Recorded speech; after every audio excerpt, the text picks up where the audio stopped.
자, 이번에는 이지암 선생, 토정 이지암 선생 얘기. 이지암의 자는 형중이요, 호는 토정이다. 괴이한 일을 행하기를 좋아했다. 쇠화로를 머리에 쓰고 그 위에다가 패랭이를 얹고서 밤낮으로 길을 가다가 배고프면 그 화로를 벗어 시냇가에다 걸어놓고 밥을 지어서 먹기도 하고, 또 쇠화로에다 물을 담았다가 식으면 씻어 말려서 다시 쓰기도 했다.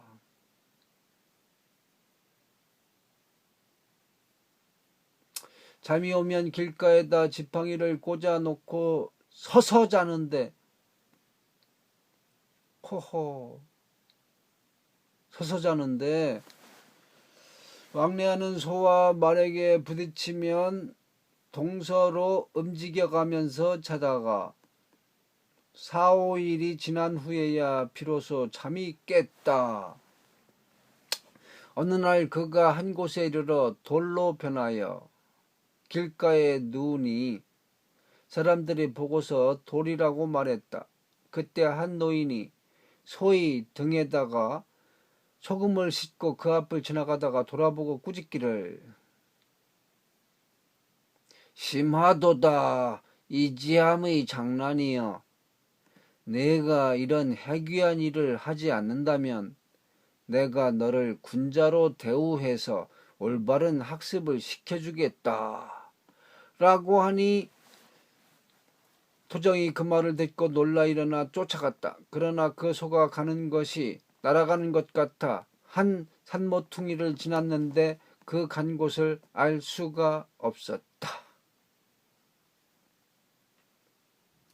토정이 아산군수로 있을 때 옛 제도에 의해서 그 군청에서 소금 100여 섬을 사 모아야 했다. 그래서 그 고을의 해당 관리가 소금을 사오자고 구했으나 토정은 허락하지 않았다. 그래서 그 관리는 소금을 사올 수가 없었고 가명으로 납부할 기한이 임박했으므로 걱정한 나머지 2~3번 나서서 말씀드렸다.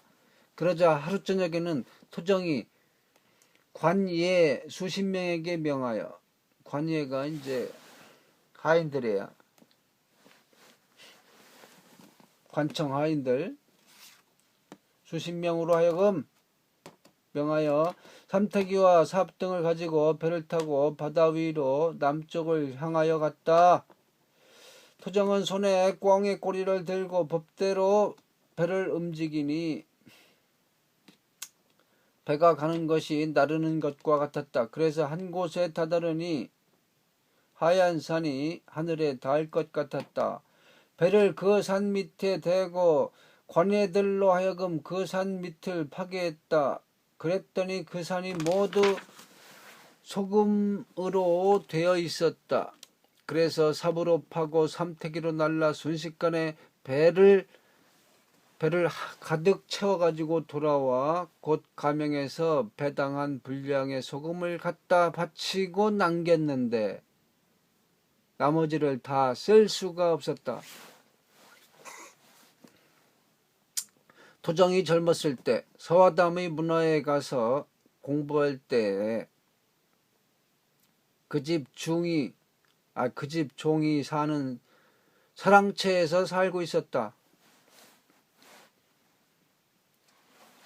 서화담 선생의 집에 종이 있었나? 그런데 그 집 종의 아내가 토정의 생김이 뛰어남을 흠모해서 때때로 눈길을 주었으나 토정은 무관심했다. 어느 날 그 집 종이 일이 있어 먼 시장에 가게 되었다. 그 아내가 밤중에 일어나 밥을 지으면서 그 남편을 재촉하여 깨우고서 하는 말이, 닭이 울었소. 당신 빨리 식사하고 빨리 다녀오세요. 라고 한다. 그러나 그 종은 마음속으로 의심이 나서 문 밖으로 나가는 척하고 자기 집 울타리 틈으로 엿보니 그 아내가 곧 토정이 자는 방으로 들어가 사랑을 호소하고 있는 것이 아닌가. 이에 토정이 꾸짖어 말하기를, 내가 당신 남편과는 주인과 나그네의 의리가 있는데 어찌 당신을 사랑할 수 있으리요. 당신은 빨리 나가시오 라고 하였으나 그 여자는 듣지 않고 점점 가까이 다가왔다.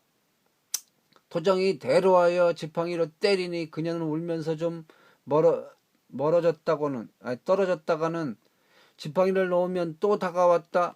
도정이 또 때리면 물러나고 이렇게 하기를 한 십경이나 하였으나 끝내 사랑을 이루지 못했다. 이에 그 남편이 토정의 인격을 흠모해 맞이하나 화담 선생께 가서 이 사실을 고했다. 이에 화담 선생이 기뻐서 말하기를 정말로 그랬느냐? 내가 한번 보겠다. 하고서 일어나 그 종의 뒤를 따라가서 창 밖에서 엿보니 과연 종의 말대로였다. 이튿날 화담 선생이 토정에게 말하기를 자네는 학력을 이미 이루었으니 내가 자네의 스승이 될 수 없네. 자네는 돌아가 자네 마음대로 행해도 끝내 군자의 도를 잃지 않을 것이니라 라고 하였다. 도정이 집으로 돌아와 책을 읽는데 눈으로 밖을 보지 않았다. 이웃집에 농사꾼의 아내가 있어서 토정의 글 읽는 소리를 듣고 깊이 흠모하여 담장을 엿보기 3년이로 돼. 한 번도 돌아보지 않았다. 그 농사꾼이 몸을 숨기고 몰래 보니 토정이 앉아 책을 읽는 것이 대연자약하였다. 그 농부가 서화담 선생에게 가서 고하니 서화담은 토정을 불러 말하기를 자네가 나의 스승이지 내가 자네의 스승은 아닐세 라고 하였다. 어느 날 토정은 율곡선생 댁으로 갈 적에 도립을 쓰고, 도립은 흙을 구워서 이제 도자기 모양으로 만든 삿갓 모자, 도립을 쓰고 허리에는 굵은 새끼를 동이고 갔다. 이를 본 율곡 선생이 웃으면서 말하기를 선생은 어째서 이런 괴상한 복장을 하고 다니시오? 하고 물으니 토정이 대답했다. 내가 세상에 기흉 선악을 시험해 보았는데 모든 병 중에서 간질병이 가장 나쁩니다. 때문에 벽 틈에 누워서 백희혈로 바람을 받아 3개월이 되니 과연 간질병이 생기고 그 병을 내가 치료해 보았으나 끝내 효력이 나타나지 않아 병마가 뜻대로 낫지 않았습니다. 그래서 이 도립과 새끼줄을 착용하고 어떤 절로 가서 벽을 향한 지 3개월 후에야 병이 비로소 물러갔었습니다. 도정이 소금 장사하기를 좋아해서 시장으로 소금을 팔러 갔다가 저물어 돌아오는데 강가의 풍경이 정말로 좋고 그윽한 흥취가 일어 홀로 말 위에서 채찍을 두드리니 풍악이 되어 리듬이 묘하게 꼭 빠졌다. 그때 한 사람이 있어 뒤를 따라오면서 장단을 맞추며 감탄하였다. 토정이 그자가 이인인가 의심하여 한번 채찍을 잘못 쳐서 그 사람을 시험하니 그 사람이 한탄하여 말하기를 아깝도다 서툴구나 하므로 토정이 크게 놀라 말에서 내려 그 사람에게 다가가서 말을 걸려고 한즉 그 사람은 대답도 하지 않고 빨리 가는데 쫓아갈 수가 없었다. 그 후에 토정이 서울 안에 머물러 있을 때 우연히 길거리로 나가니 장도령이라는 자가 있는데 본디 미치광이로 불렀으나 실은 신선에 속한 사람이었다. 그가 종로 내거리에 가로 누우니 문득 시체로 변해버리고 조금 있다가 썩어 문드러져 악취를 쏟아냈다.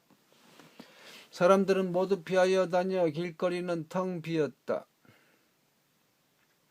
토정이 홀로 가까이 가서 보고 손으로 그의 발가락을 들어 구부려 그 이빨로 물으니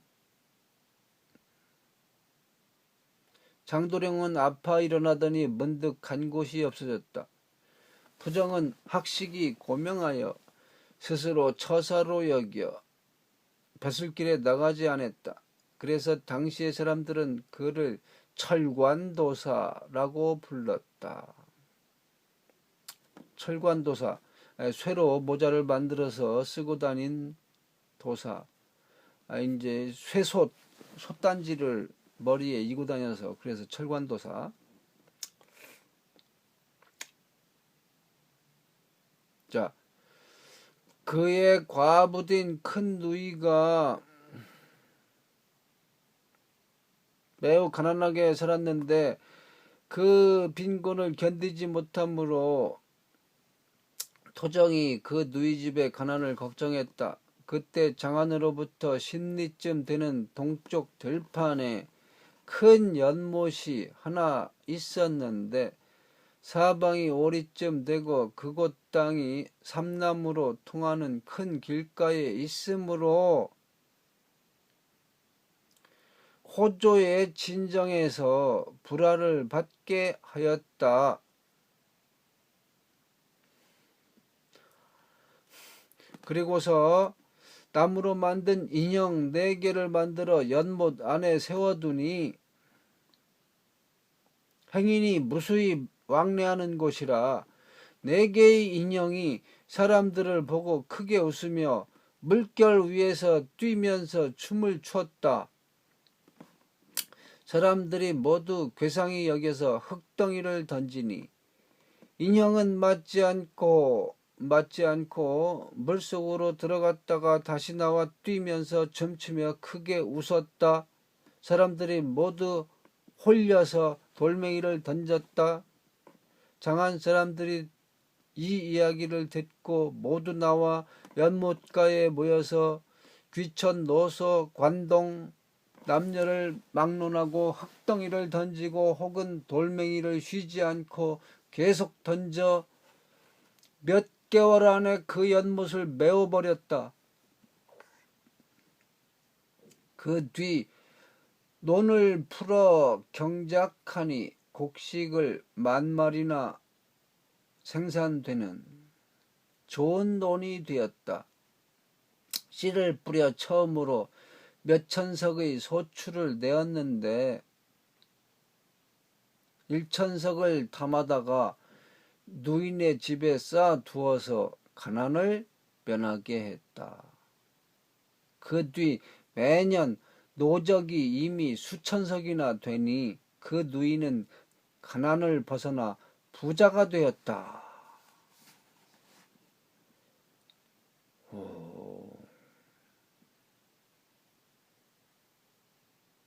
참 토정 이지함 얘기 많이 들었지만 이런 얘기는 나도 처음 보네. 물론 이 책은 한국 기인전인데 몇십 년 전에 읽어서 하나도 생각이 안 나고 처음 읽는 것 같습니다. 자, 이상